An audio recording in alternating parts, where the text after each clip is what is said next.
What's up peeps, it's your boy CJ and today we're reviewing the Baltany S5034. Let's get into it. So here it is, the Baltany S5034, the Panda Quartz as they call it, or the ALBINO Panda Quartz as I call it. Let's get some housekeeping out the way, shall we? Okay, remember, if you're new to the channel, subscribe down below, hit that like button and comment. Okay, so the ALBINO Panda has a 316L stainless steel case, a case size of 39 millimeters, case thickness of 13.1 millimeters, and that includes the crystal. Lug to lug of 46.2, which is very welcomed. Lug width of 20 mils, 50 meters water resistance, super luminova, sapphire crystal with AR coating. It comes in 3 colorways, which is the Panda, Reverse Panda, and the Albino or all white. Also features the Seiko VK64 Mecha Quartz movement, and the price on this one is 146 US dollars, which is 217 Australian. Alright, so how does the Baltany Chrono or Albino wear? Well, as you can see here, really nicely, those short lug to lugs, as well as the fact that they're curved and that 39mm case size is so welcomed. I mean, it's just perfect for my 7-inch wrist. I feel that it might be small to some, but that thickness, proportions, all dimensions, as well as the 20mm lug width, I think is spot on, and Baltany really shows the right sit here. Also, this leather strap is quite nice, and I feel like it complements the faux patina on those actual indices and hands. Let's get that pocket shot to see how that looks. So as you can see here, pretty clean. Although it is a lot more dressier of a watch, I should have put some dress pants on for this, but these sweats will do the job to get you that pocket shot.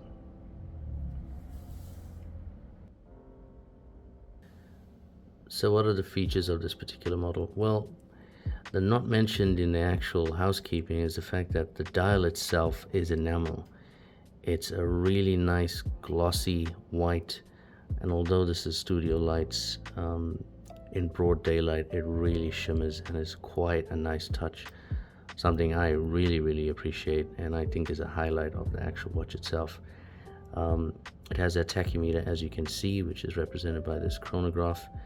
The movement of choice in this model gives a nice tactical feel, very mechanical, as it being the Seiko Mecha Quartz. And as you can see, it gives you a 60-minute elapsed time. And then the dial also features the 24-hour sub-dial, something that I think we all could do without, but this is just subject of that movement itself.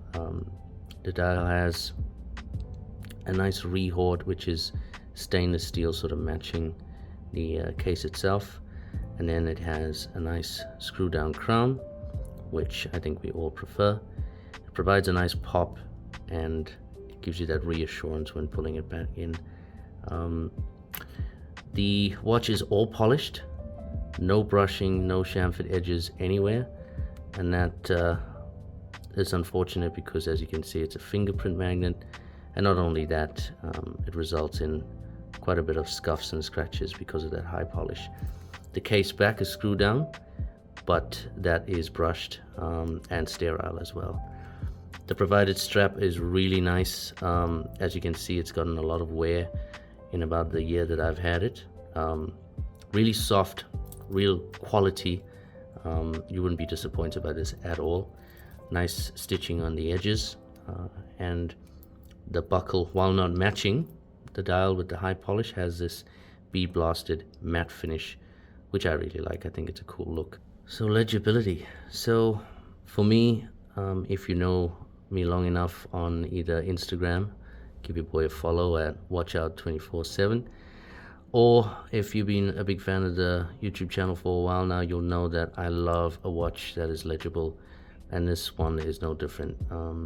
The high polish on the actual hands themselves provides a nice set of light play.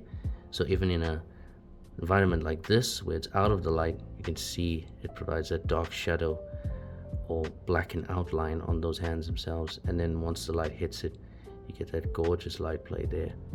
On top of that, you got the faux patina on the actual hour markers themselves. And I think that really stands out on that nice enamel dial. Very punchy and extremely legible. Really, really a pleasure to read. Let's see how this one does in low light. As you can see, it is glowing, radioactive. The lume on this is exceptional. Baltany have knocked it out of the park with this one.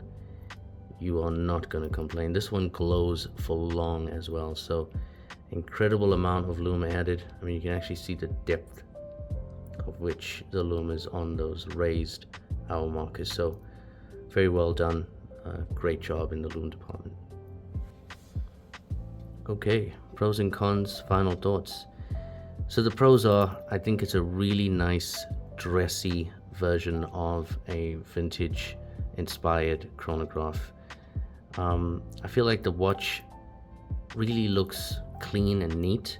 The high polish is definitely a sort of dressier aesthetic or dressier look, but I would also say that leans towards the negative that I have to place here, and that is it's too much polish. There should have been some brushing, at least on the lugs, on the top of the lugs. You know, they could have easily put that there, or maybe even the sides, just to provide a little bit of depth of character, some bit of layering on the watch itself. I mean, you can see the brushing on the actual case back. It gives it a nice look. So as much as it's dressy, I feel like they could have still kept that dressy aesthetic with providing a little bit of brushing.